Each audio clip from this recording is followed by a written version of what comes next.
하나님은 살아계십니다. 그를 찾는 모든 자에게 은혜 위에 은혜를 더하여 주실 것입니다. 그래서 하나님의 약속은 신실합니다. 그 하나님의 약속은 어제나 오늘이나 영원토록 동일하게 됩니다. 그래서 여러분, 하나님의 약속을 믿고 전진할 때마다 우리에게 믿음으로 오신 그 주님께서는 믿음을 완성하시고 그 믿음의 약속대로 우리의 삶에 기적을 일으킨다는 것을 발견하게 됩니다. 여러분, 가슴 높이 손을 올리시고요. 하나님, 오늘도 우리가 말씀 앞에 섰습니다. 말씀이 우리의 잣대입니다. 말씀은 우리의 생명입니다. 말씀은 우리의 길입니다. 말씀은 우리의 양식입니다. 그 말씀을 들을 때, 그 말씀을 읽을 때, 그 말씀과 접촉되어 깨달을 때 하나님의 거룩한 생명의 역사가 하나님 넘치게 하옵소서. 오늘도 말씀에 섰습니다. 말씀을 전하는 자나 말씀을 받는 자나 모두가 동일하게 하나님의 거룩한 성령으로 충만하게 하옵소서. 충만의 영광이 넘쳐나게 하옵소서. 우리 주여 한번 해주고 같이 기도하겠습니다. 주여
존귀하신 하나님, 거룩하신 하나님, 그 전능자가 나의 아버지 되심을 찬양합니다.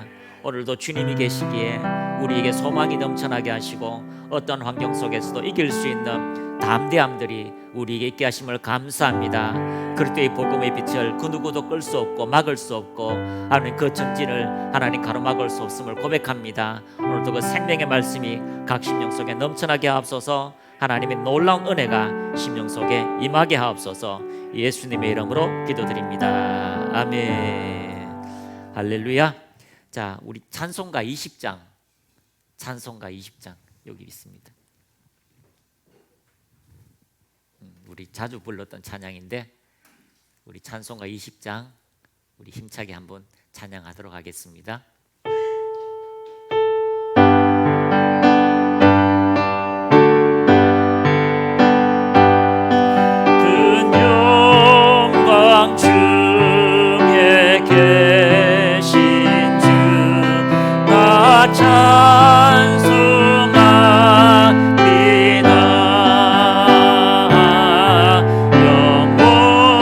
영원히 계신 주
오늘 제목 같이 한번 읽어보겠습니다. 시작. 이 시대를 향한 성도의 자세. 다시 한번 고백합니다. 이 시대를 향한 성도의 자세. 자, 우리의 자세가 하나님을 경외하는 자세가 되기를 축복합니다. 참 성경을 읽다 보면은요, 야, 이 환경에서, 이 상황에서 어떻게 하나님을 모른다 할 수 있을까라고 하는 그런 놀라운 일들이 성경을 통해서 많이 보게 됩니다. 그래서 우리가 가끔 성경을 읽을 때에 성경에서 야, 이 사람은 참 태어나지 않았으면 좋겠다라고 하는 그런 생각도 드는 사람들이 많습니다. 예를 들면 하나님의 은혜로 출애굽을 경험했습니다. 하나님의 은혜로 홍해를 경험했습니다. 지금 자기가 보는 앞에서 불기둥과 구름기둥이 있습니다. 시내산에 놀라운 은혜가 있습니다. 그런데도 그것을 보면서도 물질 앞에서 자기가 속는 경우를 보는 거죠. 아간. 예? 그 모든 걸 경험하면서도요, 자기의 욕심으로 통하여서 하나님의 그 어떤 심판을 보지 못하는 경우가 있습니다. 또 아간뿐만 아닙니다. 성경에서 가장 참 불쌍하다고 생각하는 가룟 유다도 마찬가지지요. 예수님이 그 수많은 기적을 봅니다. 아니, 물 위로 걸어가는 기적을 보았습니다. 오병이의 기적을 보았습니다. 놀라운 귀신을 쫓아내는 그런 것도 보았습니다. 본 것만 아니라 자기도 예수님의 이름으로 귀신을 쫓아내고 병든 자를 또 치유하는 그런 경험까지 하게 되었습니다. 그리고 수많은 예수님의 말씀을 들었는데도 결국은 그분이 메시아, 하나님의 아들, 구원자라고 믿지 않았다라고 이야기하고 있습니다. 예수님께서도 직접 그렇게 말씀하셨죠. 자, 성경 읽다 보면은요, 참 이해가 안 되는 사람, 하나님의 영광이 그렇게 충만한데도 자기 욕심 안에서 하나님의 영광을 보지 못하는 많은 사람들이 있다는 거죠. 그래서 우리도 이 시대에 나의 자세, 한번 따라합니다. 이 시대에 나의 자세, 믿음의 자세가 어떨까요? 교회 안에도 마찬가지입니다. 많은 사람들이 저마다의 자세가 있지요. 그런데 우리가 어떤 자세를 볼 때에 그 사람을 편협하거나 아니면 또 그 사람에 대하여 잘못 오해하거나 또 그 사람을 칭찬할 때가 많은데, 우리의 자세가 어리냐 아니면 성숙하느냐에 따라서 우리의 자세도 달라지게 됩니다. 그래서 어린아이라고 할 때는 이 어린아이는요, 자기중심적이죠. 철저하게 자기중심적입니다. 자기가 우선이 되어야 되고요, 그 다음에 자기를 돕는 자들을 보게 되는 거죠. 근데 성장하면 성장할수록 자기는 온데간데 없이 사라지고요, 타인을 위해서 봉사하는 사람, 다른 사람을 위해서 봉사하는 사람, 그렇게 사는 사람을 발견하게 됩니다. 우리 70년대 80년대에 아버지가 있지요. 아버지상. 요즘은 TV 드라마나 볼 때에 옛날에 그 영화도 국제시장이라고 하는 그런 영화를 보면서 많은 사람들이 아버지상에 대해서 이야기합니다. 아버지가 아들을 놓고 또 이 아들이 아버지가 되어서 아버지가 또 자녀를 볼 때에 그런 뒷모습들, 그래서 거기 보면은 그런 말들을 통해서 우리가 아버지상을 보게 됩니다. 누군가를 위해서 목숨을 겁니다. 누군가를 위해서 자기를 희생합니다. 가족을 위해서 자기의 삶을 바치는 거지요. 그래서 어린아이는요, 그냥 보호받습니다. 그냥 먹는 걸 보호받습니다. 그런데 철저하게 성장을 하다 보면은요, 다른 사람을 위해서 살게 되는 그런 자세가 있다는 것입니다. 성경에는 하나님께서 각 사람의 자세를 통하여서 심판이 있을 건가 아니면 축복이 있을까를 바라보게 되는데, 우리가 성경의 아브라함 같이 처음에는 자기중심적이었죠. 갈대아 우르에서 떠나느냐 아니면 하나님을 신뢰하는가. 그런데 하나님을 신뢰하다 보니까요, 결국은 아브라함은 자기와 상관없는 그 한 동네 소돔과 고모라를 위해서 정말 기도하는 그런 중보자의 그런 일들을 감당하는 것을 발견하게 되는 것입니다. 그래서 이 시대의 우리의 자세가, 여러분, 성장된 자세, 성숙한 자세가 여러분들에게 있기를 축복합니다. 요즘 유튜브가 있어서 참 이렇게 많은 분들의 영상을 보게 됩니다. 옛날에 20년 전에는요, 정말 존경하는 그 목사님의 설교를 듣고 싶으면 이제 매달 이제 만 원씩 내든지 이렇게 해서 카세트 테이프가 한 주에 한 번씩 이제 배달을 합니다. 그럼 그걸 듣고 하게 되는데요. 요즘은 그냥 너무나 속도가 좋아서 그냥 실시간으로 이제 보게 되잖아요. 근데 참 유명한 목사님들을 이렇게 설교를 이렇게 보게 되고요, 또 감동을 보게 되는데, 가끔 이렇게 가슴이 아픈 거는 뭐냐면, 그 편집하는 사람이 너무나 단편적으로 그 목사님에 대하여 이렇게 편집을 해놔서 올리는 걸 보면은 너무 가슴이 아플 때가 많습니다. 그런 의도로 말한 게 아닌데, 그런 뜻으로 말한 게 아닌데 자기의 의도를 가지고 그 목사님을 편집해서 하나님은 이런 분이다라고 이렇게 편협하게 하는 것을 발견하게 됩니다. 이번 주 한 영상을 봤는데요. 저 존경하는 목사님이신데 이제 거짓 선지자와 참 선지자를 이렇게 말하는 거죠. 거짓 선지자, 참 선지자. 벌써 여러분 우리 많이 들었잖아요. 이원론으로 봐서는 안 된다. 어떤 걸 봤을 때 진짜다 가짜다로 보면 안 됩니다. 물론 진짜다 가짜로 볼 수 있지요. 그러나 먼저 우리가 봐야 되는 것은 뭡니까? 우리의 성숙된 관점, 하나님의 의도와 계획과 뜻이 무엇인지를 볼 수 있는 그 관점이 있다면 이건 옳다 그르다를 능히 분별할 수 있는, 판단이 아니라 분별할 수 있다는 것을 발견하게 됩니다. 그래서 이분이 이제 유명하신 분이 말씀합니다. 여러분, 거짓 선지자는 이런 사람입니다. 모든 사람을 축복하는 사람입니다. 거짓 선지자는 그 사람들에게 잘 될 겁니다. 좋은 일이 있을 겁니다. 하나님이 당신을 축복할 겁니다 하는 모든 선지자는 다 거짓 선지자입니다 라고 하니까 제가 뜨끔했어요. 그 말을 듣는 순간에 이래 그러면은 하나님도 잘못됐나? 하나님이 아담을 창조하시고 잘 될지어다, 생육하고 번성하라, 땅에 충만하라, 땅을 점령하고 다스리라, 그리고 축복하셨는데, 그리고 심령에도 뭐라고 합니까? 여호와의 얼굴을 내게로 향하여 두사 평강 주시기를 원한다. 여호와는 내 얼굴을 향하여 내가 복 주시기를 원한다. 그래서 레위 지파들은 다 하나님이 이같이 축복하실 것이다라고 선포하라. 그 뒤에는 뭐라고 이야기하냐면, 그러나 하나님 말씀대로 살지 않는 자는 반드시 심판을 받게 될 것이다라고 더 하거든요. 그러면 이런 말을 하면은 무조건 다 거짓 선지자인가? 여러분 다른 사람을 위해서 축복하잖아요. 여러분 다 거짓 선지자가 되는 거예요. 그러면은 막 하나님이 11조를 내면은 여러분 축복하신다, 이것도 다 거짓 선지자가 되는 거죠. 근데 진짜 선지자가 있어요. 어떤 선지자요? 죄를 말하는 자, 심판에 대하여 선포하는 자, 죄가 죄라는 것을 말하는 자, 그런 사람들이 바로 진짜 선지자입니다라고 짧게 이렇게 올라와 있더라고요.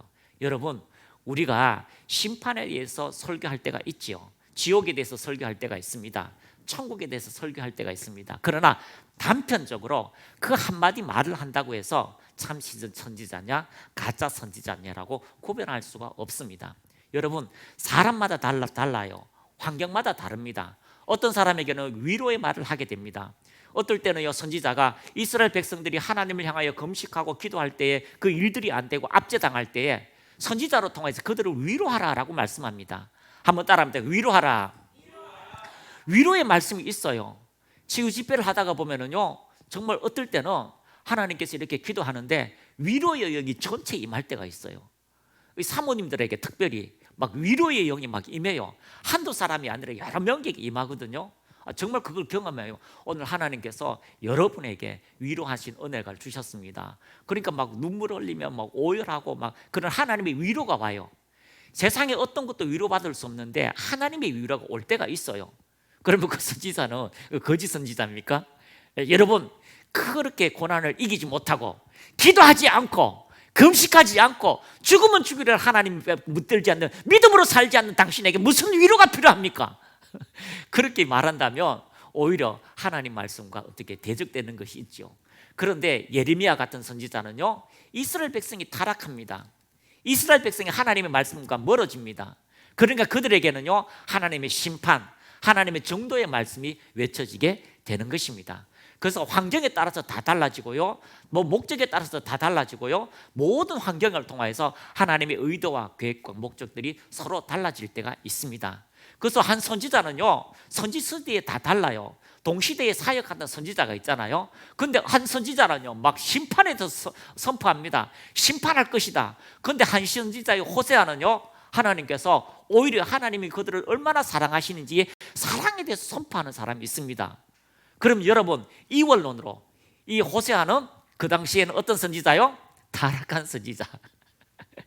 예레미야 같이 또 어떤 선지자는요, 충성된 선지자, 이렇게 볼 수가 있다는 겁니다. 아닙니다. 우리가 한 시대에 각자에게 하나님께서요, 그 사람의 환경이 다르고요, 각자에게 사명이 다르고요, 각자의 모든 믿음이 다 척도가 달라질 때가 있습니다. 믿음이 약한 사람에게는요, 어떻게 하나님이 위로할 때가 있어요. 또 믿음이 강한 자는요, 하나님께서 오히려 더 야단칠 때가 있어요. 열심히 달리잖아요. 목숨 걸고 달리잖아요. 근데 잘 달리는 말에게 뭐 한다고요? 채찍질 더 잘할 수 있어 라고 채찍질 하듯이 우리가 믿음 있는 사람에게는 그렇게 말할 수 있는 각 환경이 다 다른다는 겁니다. 그러면 오늘 이 시대를 살고 있는 우리, 이 시대를 향한 하나님의 성도의 자세는 어떨까요? 여러분, 각자에게 하나님께서는 다르게 적용되어지고 각자에게 위로를 주시고 때로는 징계하실 때가 있고 때로는 하나님께서 훈육하실 때가 있고 또 각 사람에게 하나님께서 믿음을 불어넣으실 때가 있다는 것을 여러분이 발견하시기를 축복합니다. 그래서 오늘 이 한 말씀을 통하여서 하나님께서 이 시대를 향한 성도들의 자세를 여러분이 한번 생각하면서 하나님께서 모든 환경, 모든 질문, 모든 문제는 어디로요? 성경 안에 다 있습니다. 그래서 여러분들이 누구를 만나서 어떻게 말을 하든지 모든 인생의 문제는 여러분의 경험이 정답이 아닙니다. 여러분의 지혜가 정답이 아닙니다. 진리이신 그 성경으로 통하여 여러분이 해답을 전해주시기를 축복합니다. 그래서 이 시대를 향한 성도들의 자세, 정말 바른 자세를 우리 성경을 통해서 한번 찾아보도록 하겠습니다. 사도행전 12장 1절에서 11절 말씀입니다. 크게 읽겠습니다. 시작. 그때에 헤롯 왕이 손을 들어 교회 중에서 몇 사람을 헤아리 하여 요한의 형제 야고보를 칼로 죽이니 유대인들이 이 일을 기뻐하는 것을 보고 베드로도 잡으려 할세 때는 무교절 기간이라 잡음에 옥에 가두어 군인 내식인 내패에 맡겨 지키고 유월절 후에 백성 앞에 끌어내고자 하더라. 이에 베드로는 옥에 갇혔고 교회는 그를 위하여 간절히 하나님께 기도하더라. 헤롯이 잡아내려고 하는 그 첫날의 밤에 베드로가 두 군인 틈에서 두 쇠사슬에 매여 누워 자는데 파수꾼들이 문 밖에서 옥을 지키더니 호련히 주의 사자가 나타나며 옥중에 광채가 빛나며 또 베드로의 옆구리를 쳐 깨워 이르되 급히 일어나라 하니 쇠사슬이 그 손에서 벗어지더라. 천사가 이르되 띠를 띠고 신을 신으라 하거늘 베드로가 그대로 하니 천사가 또 이르되 겉옷을 입고 따라오라 한데 베드로가 나와서 따라갈새 천사가 하는 것이 생시인 줄 알지 못하고 환상을 보는가 하니라. 이에 첫째와 둘째 파수를 지나 시내로 통한 쇠문에 이르니 문이 저절로 열리는지라 나와서 한 거리를 지나며 천사가 곧 떠나더라. 이에 베드로가 정신이 들어 이르되 내가 이제야 참으로 주께서 그의 천사를 보내어 나를 헤롯의 손과 유대 백성의 모든 기대에서 벗어나게 하신 줄 알았노라 하니라. 아멘. 여러분, 하나님의 은혜는 개인에게 또 그 환경에 하나님께서 주시는 축복입니다. 그래서 각자의 환경이 다 달라요. 각자의 모습이 다 다릅니다. 그런데 하나님은 한 사람 한 사람에게 하나님께서 은혜 베푸시기를 원하십니다. 할렐루야.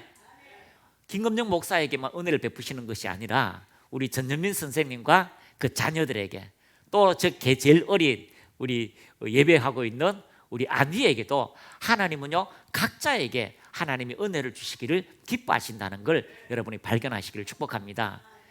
2살짜리에게도 은혜를 주셔요. 그 위험만 지키시고요.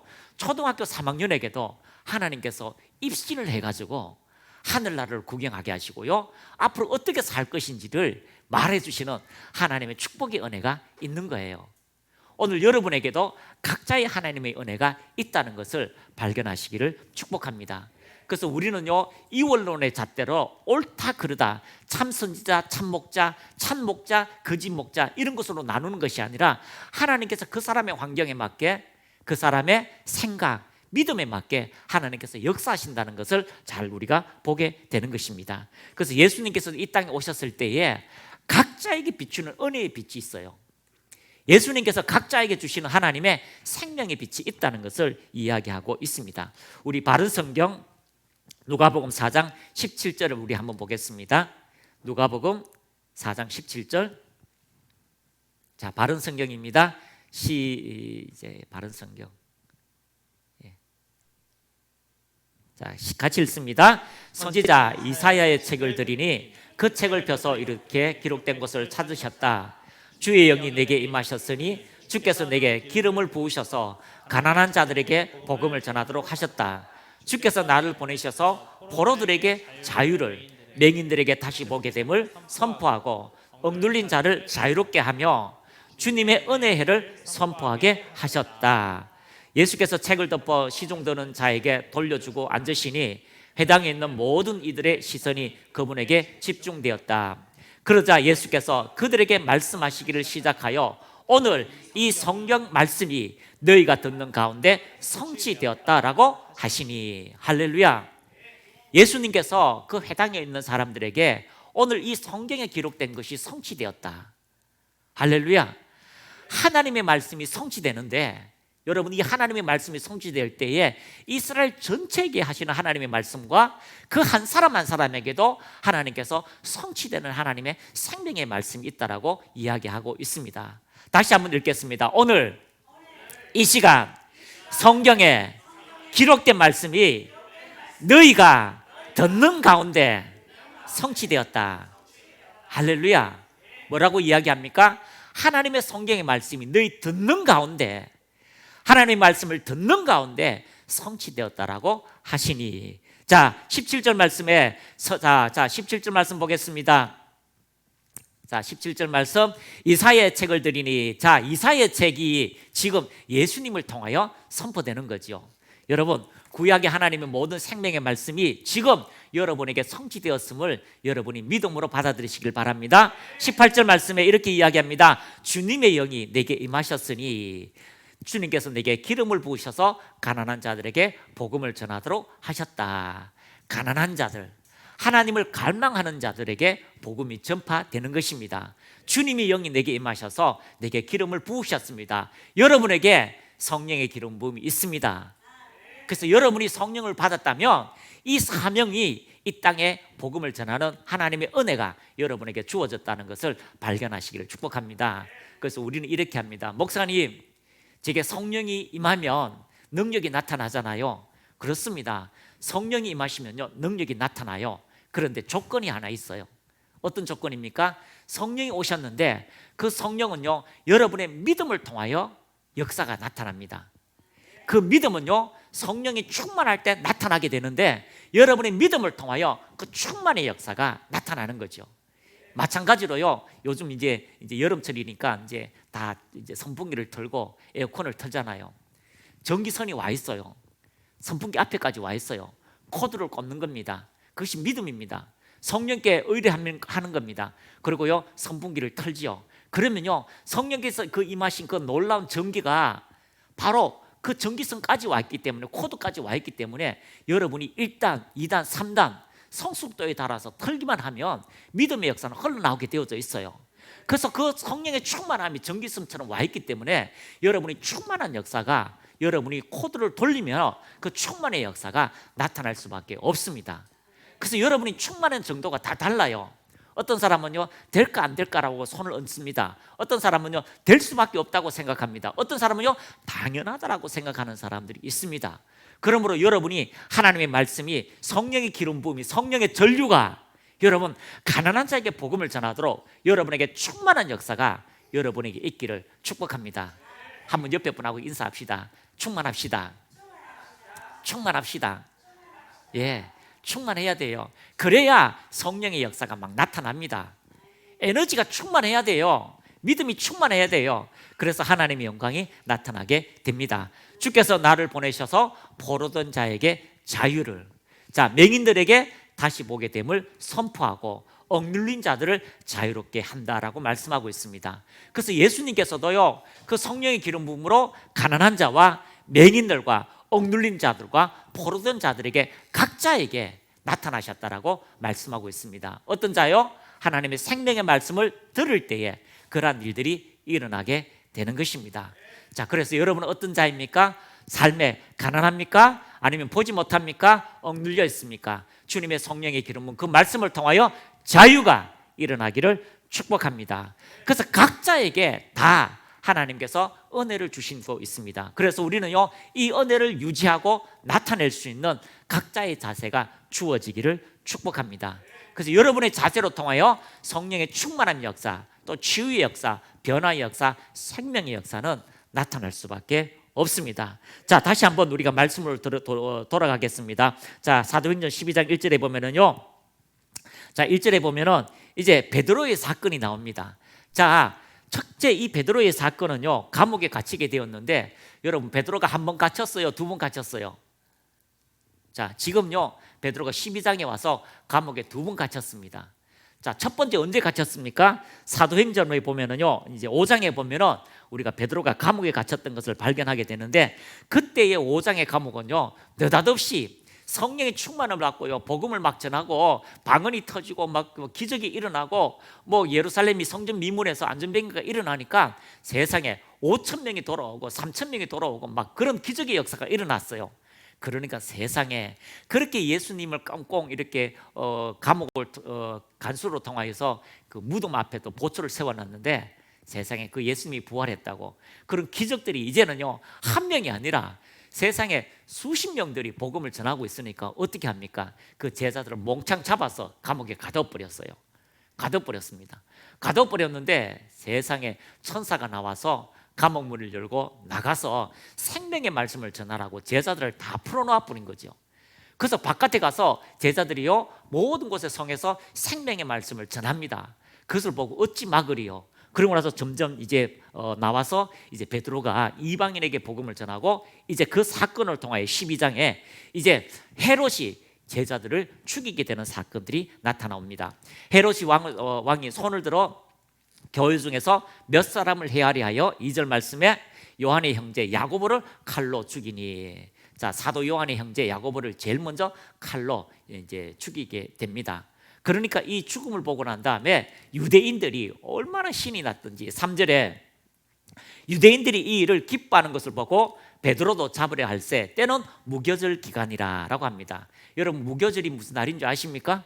자, 전영민 선생님 무교절 처음 듣지요? 이거 무교절은요, 누르기 안 든 빵을 이제 무교빵이라고 합니다. 누르기 안 든 빵. 그 언제적이냐면은 출애굽 할 때에 6월절이 먼저 있었어요. 6월절은 기간이 한 날밖에 없습니다. 6월절은요 예수님의 그 6월 그 예수님의 그 십자가 한 날밖에 없는데, 그 6월절 한 날부터 시작해서 이제 출애굽을 하는데 7일 동안 지켜야 돼요. 7일 동안 이제 누르기 없는 빵을 가지고 이제 구워서 이제 먹게 되는 그 7일 기간인데, 자, 이 7일 기간 동안 유대인들이 이 이제 그 야고보를 죽이고요, 유대인들이 이를 기뻐하니까 베드로도 잡았는데 때는 뭐라고요? 무교절 기간. 이 무교절 기간에 여러분 왜 잡았는데 헤롯이 이 베드로를 못 죽입니까? 4절 말씀에 잡음에 옥에 가두어 군인 내식인 내패에 맡겨 지키고 6월절 후에 베드로 백성 앞에 끌어내고자 하더라. 자, 4절에 보면은요 좀 의아한 게 있어요. 여러분 무교절이 앞이에요, 6월절이 앞이에요? 예?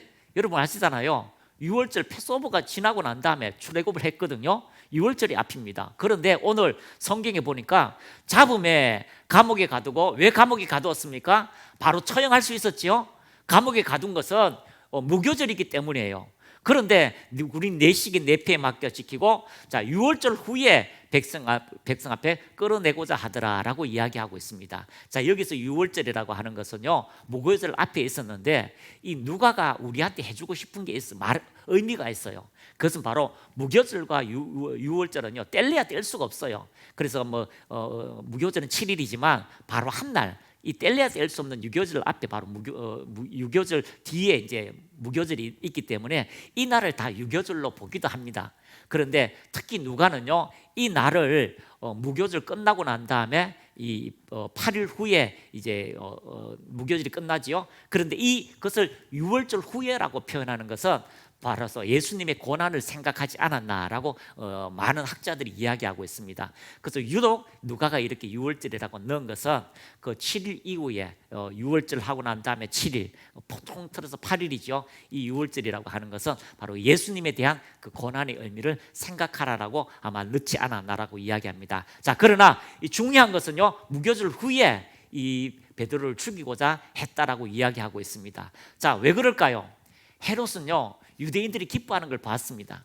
그래서 이제 베드로 교회의 최종 수장을 잡아서 이제 죽이게 되는 날인데, 무교절 날 잡았죠. 그럼 무교절 날에는 이 유대인들이 이 거룩한 날에 절대로 사람을 죽여서는 안 됩니다. 그런데 만약에 헤롯이 잡았다고 죽이잖아요. 오히려 헤롯을 욕하는 거죠.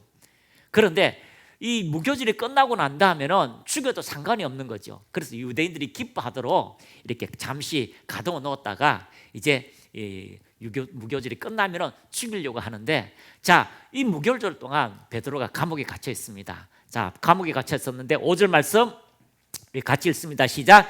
이에 베드로는 옥에 갇혔고 교회는 그를 위하여 간절히 하나님께 기도하더라. 자, 이제 전에는요 그냥 느닷없이 다 사도들이 다 잡혔습니다.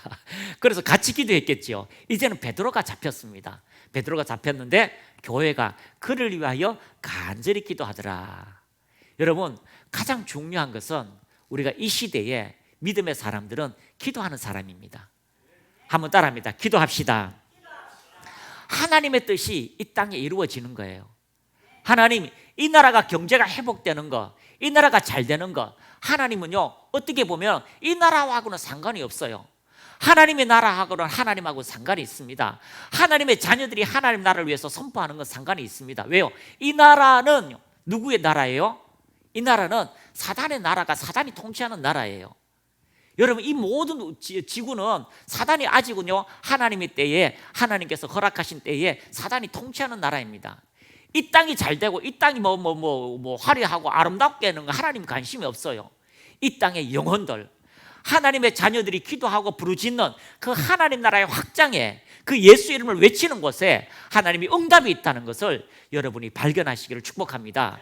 그래서 베드로가 옥에 갇혔고 교회는 그를 위하여 간절히 하나님께 기도하더라라고 말씀하고 있습니다. 우리가 해야 되는 것은요, 하나님, 우리가 위증자를 위해서 기도하는 것은요, 하나님 이 나라의 복음을 더 전하기 위한 우리의 기도입니다. 정치가가요 하나님을 두려워하고 하나님의 복음이 선포되도록 하면요 이 나라가 잘 될 수밖에 없어요. 하나님이 통치할 수밖에 없어요. 하나님의 나라가 확장될 수밖에 없습니다. 여러분, 기적의 나라가 어떤 나라입니까? 하나님과 함께하는 나라예요. 놀라운 나라가 하나님과 함께하는 나라예요. 영국이 하나님과 함께했을 때요 세계를 지배하는 나라가 되었습니다. 미국이 하나님과 함께할 때요 세계가 세계를 지배하는 나라가 되었습니다. 여러분, 가는 곳곳마다 하나님께서 그렇게 하시는 하나님의 응답이 기도하는 사람을 통하여 나타나게 되는 겁니다. 여러분, 한 사람의 기도가 한 전쟁을 이기게 되고요, 한 사람이 경건한 사람이 한 나라를 지키는 위대한 나라를 우리가 성경을 통하여 발견하게 되는 것처럼, 여러분, 옥에 갇혔을 때에, 베드로의 생명이 위급할 때에 교회가 그를 위하여 간절히 하나님께 기도하더라라고 말씀하고 있습니다. 이제 6월 3일입니다. 이 나라의 대통령이 뽑힙니다. 여러분, 이 나라가 대통령이 뽑힐 때요 한 사람은 하나님을 경외하는 사람이 될 것이고 또 한 사람은 하나님과 상관없는 사람이 될 것입니다. 우리가 하나님을 경외하는 사람을 뽑으면 이 나라는 어둠 속에서도 빛이 있는 나라가 될 것이고, 안 그렇다면요 여전히 사단이 잠식하는, 또 성도들은요 그 빛을 세계에 나타내기 위해서 또 그 빛을 펼쳐 기도하는, 어둠을 몰아내는 그런 기도가 여전히 하게 되는 그런 나라가 될 것입니다. 여러분, 북한의 기도, 북한의 성도들의 기도를 우리가 잘 알고 있습니다. 그들이 어둠 속에 할머니가 기도하는 걸 여러분 들었죠? 하나님, 목소리를 써, 하나님 이 땅을 기억하옵소서. 그 어둠이 통치하는 나라지만 하나님께서 그 나라를 기억하시고 부르짖음에 기억하옵소서라고 하는 그 부르짖음이 오늘도 우리 귀에 생생합니다. 여러분, 그렇습니다. 우리가 기도할 때에 하나님이 응답의 역사가 있다는 것을 여러분이 꼭 발견하시기를 축복합니다. 그래서 성도들은요 이 시대를 향하여 성도들의 자세는요 먼저 하나님께 기도하는 겁니다. 그리고 하나님의 뜻에 각자가 해야 될 일들이 있지요. 자, 글을 잘 쓰는 사람은요 하나님에 대해서 글을 쓸 것입니다. 또 어떤 사람은요 하나님에 대해서 선포를 할 것입니다. 또 어떤 사람은 하나님을 향하여 또 몸으로 행하는 그런 사람들이 있을 것입니다. 그래서 반드시 기도할 때에 하나님의 응답이 있다는 것을 발견하게 되는 겁니다. 자, 6절 말씀 보겠습니다. 시작. 헤롯이 잡아내려고 하는 그 전날 밤에 베드로가 두 군인 틈에서 두 쇠사슬에 매여 누워 자는데 파수꾼들이 문 밖에서 옥을 지키더니, 참 이 말씀을 읽으면서 참 자꾸 요즘은 이제 이전하면서 우리가 자꾸 생각나요. 헤롯이 잡아내려고 하는 그 전날 밤에 내일 이제 죽이려고 합니다. 내일 죽이려고 하는 그날에 베드로가 두 군인 틈에서 두 쇠사슬에 매여 누워 자는데, 자, 이게 쇠사슬을 양쪽에 채워가지고요 도망갈 수 없도록 꼭꼭 묶어놨어요.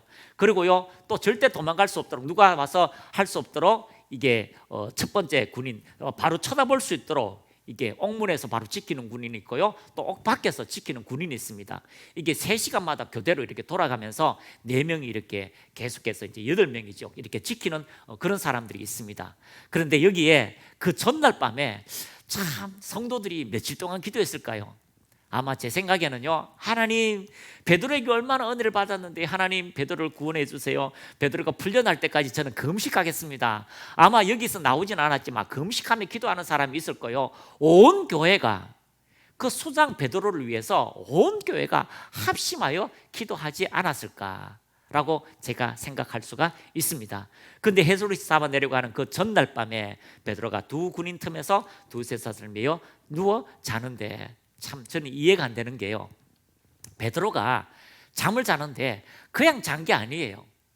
그냥 잠을 자는 게 아니고요, 아예 겉옷도 벗고 허리도 다 풀고 느긋하게 베드로가 지금 자고 있어요. 이해가 됩니까? 저는 우리 사모를 받잖아요. 이번에 중도금을 낼 때 중도금을 낼 때 볼때기는 이만큼 내고요, 마음은 평강이에요. 하나님이 응답하신다고 하는데 어떻게 응답할지는 모르니까 막 응답하고요, 저는 여기서 쫄아가지고 하나님 기도하면 평강이 있어요. 그 다른 게 기도가 안 돼요. 근데 그렇게 기도했거든요. 베드로는요 이제 그냥 혁기도 다 풀고요, 겉옷은 그 바깥에 걸어놔 놓고 그냥 느긋하게 그냥 숙면을 취하고 있어요.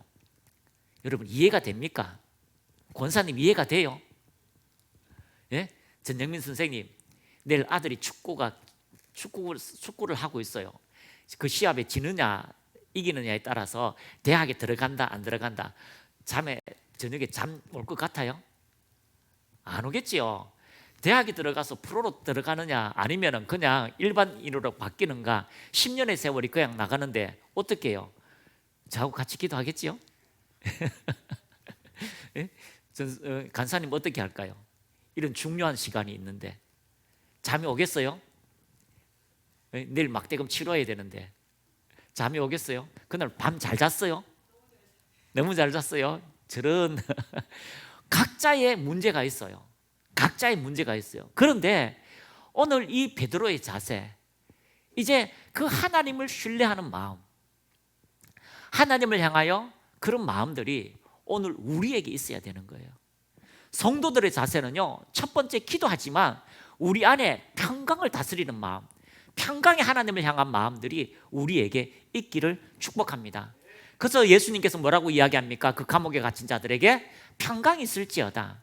전쟁이 종식되고 가난이 종식되고 그리고 하나님의 생명으로 우리를 다스리는 그 평강의 역사가 오늘 이 감옥 안에 있는 베드로가 정말 다리 뻗고 옷을 다 벗고 편안하게 잤다라고 하는 것이 우리에게 이해가 되어지지 않도록 베드로 안에 평강이 있었다는 겁니다. 할렐루야. 이것이 성령의 충만할 때 나타나는 조건 중에 하나예요. 성령의 충만함이 있으면요, 평강이 일어나요. 내일 축구 시합에 이기겠다. 이미 응답이 있어요. 그러니까요, 다리 뻗고 자요. 하나님 감사합니다.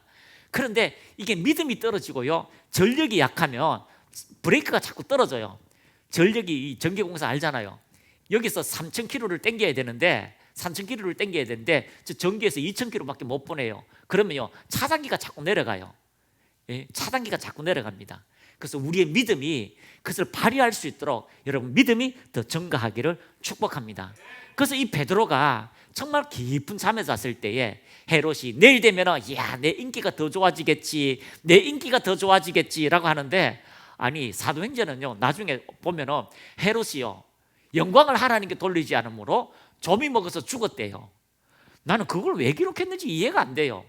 헤롯은요 상관이 없는 사람이에요. 헤롯은 이방인의 사람이에요. 하나님께 영광을 돌린다? 아니 야고보를 죽이고 베드로를 죽이는데 무슨 하나님께 영광을 돌립니까? 그런데 누가는요 모든 사람들이 하나님께 영광을 돌리기를 원하는 마음들이 있는 거예요. 자, 그래서 이 베드로를 잡았지만요 베드로는 깊이 자게 되었습니다. 자, 7절 말씀. 호련히 주의 사자가 나타나며 옥중에 광채가 빛나며 또 베드로의 옆구리를 깨워 이르되 급히 일어나라. 자, 호련히 주의 사자가 감옥에 왔습니다. 그럼 감옥 안이 환히 밝아야 되잖아요. 밝으면 누가 보죠? 파수꾼이 왜 불이 켜졌지?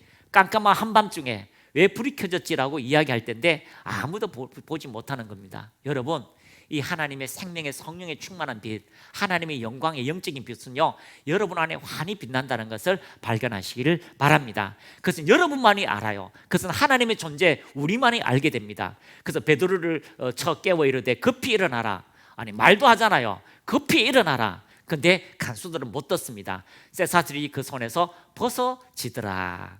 이번에도 우리 가정 예배를 드리면서요, 쇠사슬이 그 손에서 벗어지더라. 할렐루야. 자, 우리 한번 고백합니다. 염려의 쇠사슬, 걱정하는 쇠사슬, 재정의 쇠사슬, 가난의 쇠사슬, 그 모든 쇠사슬이 그 손에서 벗어지더라. 할렐루야. 우리가 하나님의 평강, 주님의 임재, 그럴 때에 하나님의 영광이 우리의 심령 속에 우리를 묶고 있는 모든 것에서 벗어지게 된다는 것을 여러분이 발견하시기를 축복합니다. 온 교회가 하나님의 뜻이 이루어지기를 원합니다. 베드로를 구원해 주세요라고 기도할 때 그 응답의 역사가 반드시 있게 됩니다. 근데 응답의 역사가 일찍 주어지면 좋은데 그게요, 참 이게 어떻게 성경에 일이 나와 있습니까? 바로 직전에, 전날 아침에 이제 몇 시간이 있으면은요, 베드로가 이제 새벽만 지나면 베드로가 이제 죽게 되는데 그 밤에 하나님께서 마지막 전날 밤에 구원하신다라고 말씀하고 있습니다. 여러분, 그것은 바로 하나님께서 우리를 반드시 하나님의 영광을 나타내시는 극적인 순간에 하나님의 은혜가 주어진다는 것을 발견하시기를 축복합니다. 그래서 언제입니까? 사자굴 속에 던져졌을 때에, 그 다음날 아침 풀무불에 던져졌을 때에, 그 시간에 하나님의 응답의 시간, 은혜의 시간이라는 걸 발견하시기를 축복합니다. 그래서 극장골이라는 게 있어요. 극장골 알아요? 몰라요? 극장골 마지막 2초 남겨놓고 한 사람이 울부짖거니 졌다라고 생각하는데 자기 앞에 공이 와요. 그리고 그 공을요, 졌다 싶어서 그냥 툭 찼는데 세상에 그 공이요, 골대에 들어간 거죠. 그 극장골이라는 겁니다. 2초 넣고. 예, 그런 것들이 얼마나 많습니까? 믿음의 사람이 마지막 순간에 1초 놔놓고 공을 농구공을 쏘았는데 그게 쑥 들어가서 그 사람에게 하나님의 살아계심을 입증한 것처럼, 여러분, 우리 마지막 순간까지 하나님께서 기도에 응답하시고 기도에 하나님의 영광을 나타내신다는 것을 여러분이 발견하시기를 축복합니다. 8절 말씀입니다. 천사가 이르되 띠를 띠고 신을 신으라 하거늘 베드로가 그대로 하니 천사가 이르되 겉옷을 입고 따라오라 한대. 여러분, 아무리 하나님의 일이라도 여러분이 해야 될 걸 해야 되는 겁니다. 여러분이 띠를 띠고 신을 신으라. 신도 벗어버리고요, 띠도 다 풀고요, 얼마나 편하게 잤습니까? 베드로가 그렇게 하니 천사가 이르되 겉옷도 입고 따라오라. 겉옷도 입고 따라오라 라고 합니다. 바깥이 춥겠지요. 이제 벗어놓은 겉옷도 입고 따라오라 하는데 9절 말씀, 베드로가 나와서 따라갈새 천사가 하는 것이 생수인 줄 알지 못하고 환상을 보는가 하더라. 10절 말씀, 이에 첫째와 둘째 파수를 지나 시내로 통한 쇠문에 이르니 쇠문이 저절로 열리는지라. 여러분, 쇠문이 저절로 열리고 창고에 친 것들이 저절로 열리고 하나님의 거룩한 그 부르심의 역사가 우리로 통하여 나타나게 되는 것입니다. 나와서 한 거리를 지나며 천사가 곧 떠나더라. 11절 말씀, 이에 베드로가 정신이 들어 이르되 내가 이제야 참으로 주께서 그의 천사를 보내어 나를 헤롯의 손과 유대 백성의 모든 기대에서 벗어나게 하신 줄 알겠노라. 자, 헤롯의 손과 유대 백성들의 모든 기대, 세상 사람의 기대, 하나님이 없다고 하는 사람들의 기대, 교회를 핍박하는 사람들의 기대에서 벗어나게 될 것입니다. 여러분을 조롱하는 모든 사람들의 손가락에서 하나님께서 여러분을 구원하는 은혜의 역사가 나타나게 될 것입니다. 그런데 베드로가요, 그렇게 따라다니고 착고가 풀어지고 천사가 말을 하고 함께하고 그 옥문이 열려지고 그 파수꾼을 지나서 나왔는데 쇠문이 열려졌는데도 베드로가 이제 정신이 들어서 이르되 내가 이제야 참으로 주께서 그의 천사를 보내어 나를 헤롯의 손에서 유대 백성의 모든 손에서 벗어난 줄 알겠노라. 참, 이게 우리 여기 갔었잖아요. 이 센터 갔었잖아요. 제가 가서 딱 보니까요, 야, 우리 성도가 오면은 제일 먼저 젊은 청년들은 이 화장실 이거 곰팡이 보면 아마 기겁을 할 거야. 제 시선은요, 지금 여기가 리모델링 되면 얼마나 예뻐질지, 또 여기가 예쁘게 하면 얼마나 아름답게 질지, 그 시선은 거기에 있었거든요. 근데 성도들이 딱 와서, 어머 목사님, 여기 어떻게 계약 안 하면 안 돼요? 그 곰팡이 무서워요. 화장실 곰팡이 제일 먼저 보는 거죠. 근데 사모는요, 그 집이 좋다고, 너무너무 좋다고 가가지고요, 제일 먼저 싱크대가 너무 좋대요. 싱크대가요, 얼마 전에 새로 했는 것처럼 깨끗하대요. 제가 싱크대를 슬쩍 봤거든요. 세상에 20년이 돼가지고 싱크대가요, 막 부풀어서 터졌어요.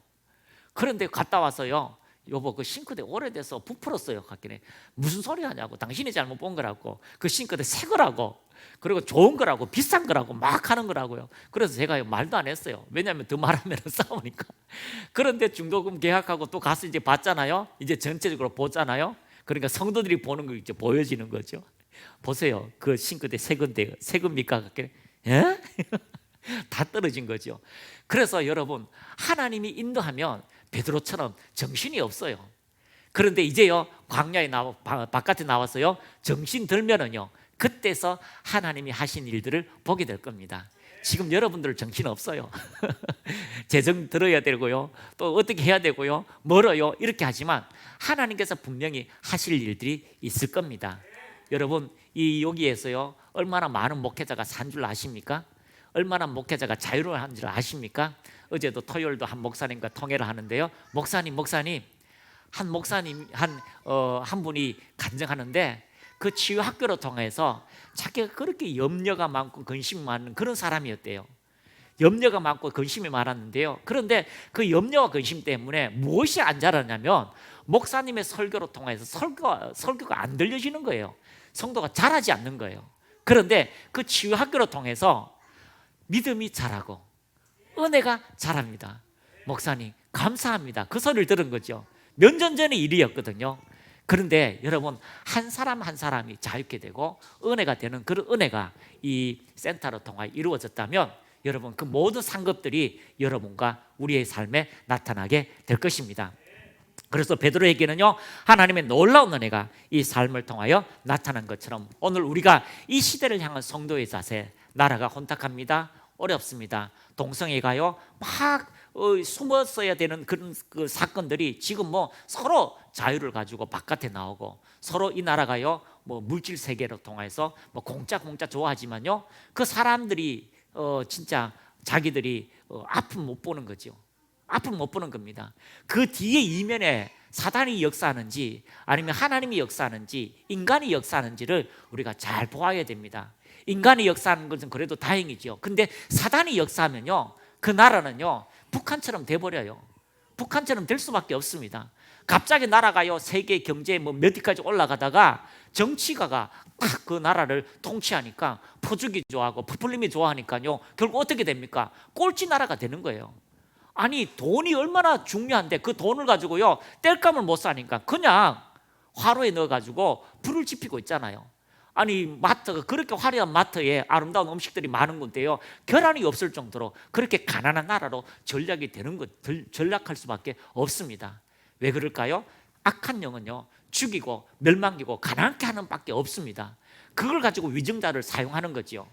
그런데 하나님의 사람들은요, 그래도 하나님 나라가 잘 되기를 바라고 믿음의 사람을 일으킬 때에 그 나라가 이끌고 그 나라가 하나님의 복음을 전하도록 그렇게 하는 사람들이 있다는 것을 여러분이 발견하시고, 하나님의 나라 그 천사를 보내주셔서 이 정치 가운데 하나님께서 함께 알려주시고, 그들로 통해서 우리가 평안을 얻고 그들로 통해서 하나님의 복음이 더 전파될 수 있도록 인도하여 주옵소서. 우리가 기도해야 될 것입니다. 그래서 이 시대를 향한 우리 성도의 자세는요, 기도하는 자세, 그리고 평강이 있고 여러분 반드시 하나님께서 하신다고 하는 그런 은혜가 여러분에게 각자에게 하나님께서 은혜와 기름 부음으로 충만하게 하실 것입니다. 가슴 높이 손을 흔드시고요, 하나님 감사합니다. 주님께서 선지자의 영으로 하나님께서 이 땅에 예수 그리스도로 통하여 우리에게 말씀하신 그 하나님의 생명의 말씀, 그 기름 부음들이 우리에게 자유를 줌을 발견합니다. 하나님 그 은혜가 오늘 모든 믿음의 사람들에게 넘쳐나게 하옵소서. 우리 주여 한번 외치고 같이 기도합니다. 주여 주님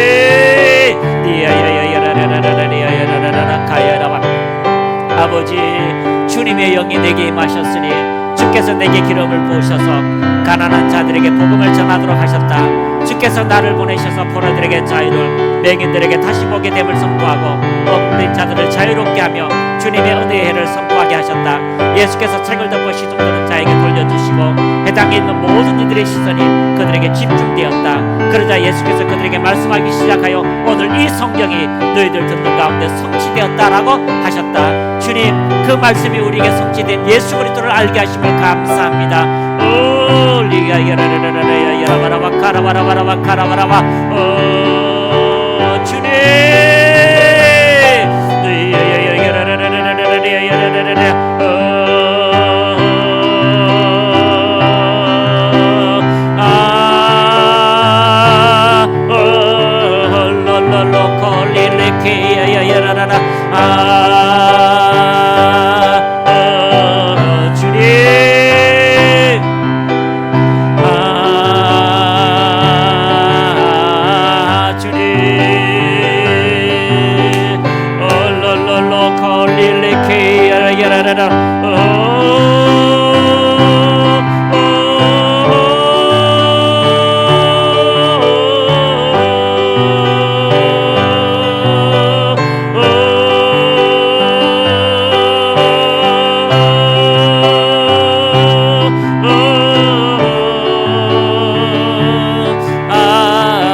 주님 오순절에 임하신 거룩한 성령의 충만함들이 오늘도 우리의 삶에 나타나게 하심을 감사합니다.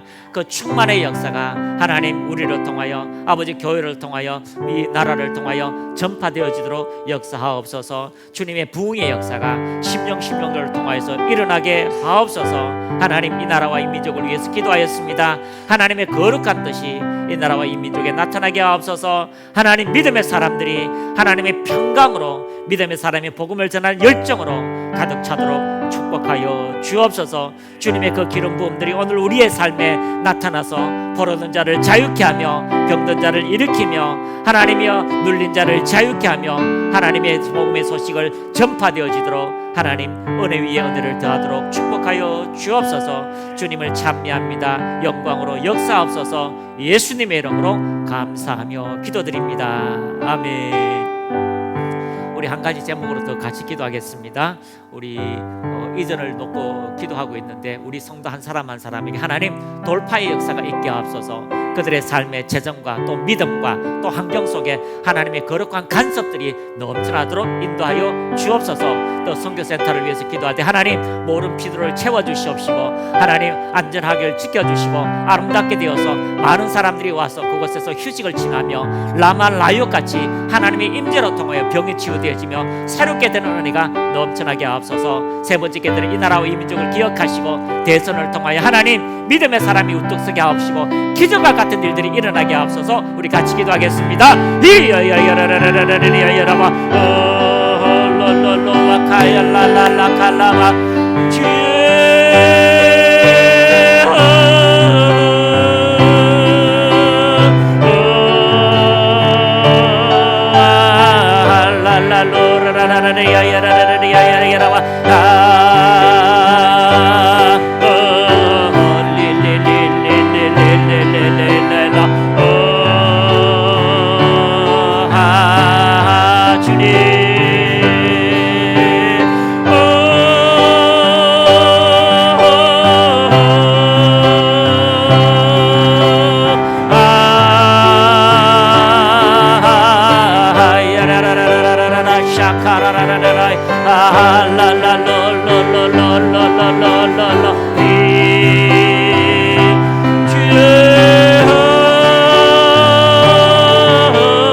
성령의 불로, 성령의 불로, 성령의 불로, 성령의 불로 만지셔서 불신앙이 떠나가게 하시고 연약함들이 떠나가게 하시고 하나님의 생명의 기름 부음들이 병든 자를 치유하며 갇힌 자를 자유케 하며 환경을 변화시킬 수 있도록 하나님 능력으로 역사하옵소서.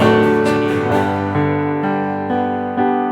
아픈 곳에 손을 얹으시고요, 마음에 문제가 있는 사람들, 소원이 있는 사람 가슴에 손을 얹으시고요, 성령의 기름 부음 있는 자는 머리에 손을 얹으시기를 바랍니다.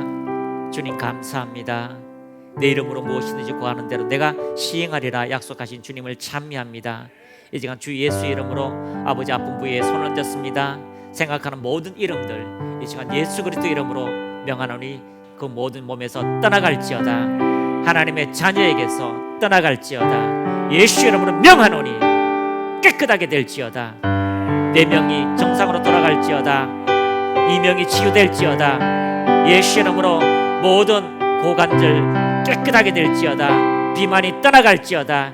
기력이 좋아질지어다. 고혈압, 고지혈, 당뇨가 사라질지어다. 기억력이 좋아질지어다. 예수 이름으로 청력이 좋아질지어다. 이와의 몸이 좋아질지어다. 태의 문들이 열려질지어다. 생명의 역사가 일어날지어다. 부여의 역사가 일어날지어다. 모든 질병 깨끗하게 치유될지어다. 심장이 정상이 돌아갈지어다. 위의 기능이 깨끗하게 될지어다. 혈관 기능이 좋아질지어다. 면역이 좋아질지어다. 주님 만지소서. 예수 이름으로 깨끗하게 치유될지어다. 성령님, 가정의 모든 문제, 재정의 모든 문제 주님 그 이름으로 깨끗하게 되게 하시고 자유케 되게 하시고 정가되어지도록 축복하옵소서. 하나님, 믿음의 기도를 드렸습니다. 하나님, 머리부터 발끝까지 성령의 기름 부음으로 충만하게 하옵소서. 주님 평강으로 임하소서. 주님의 약속의 말씀으로 응답으로 임하소서. 이 나라와 이 민족을 주님께 드립니다. 주님의 나라입니다. 주님의 통치가 있게 하옵소서. 예수님의 이름으로 기도드립니다. 아멘.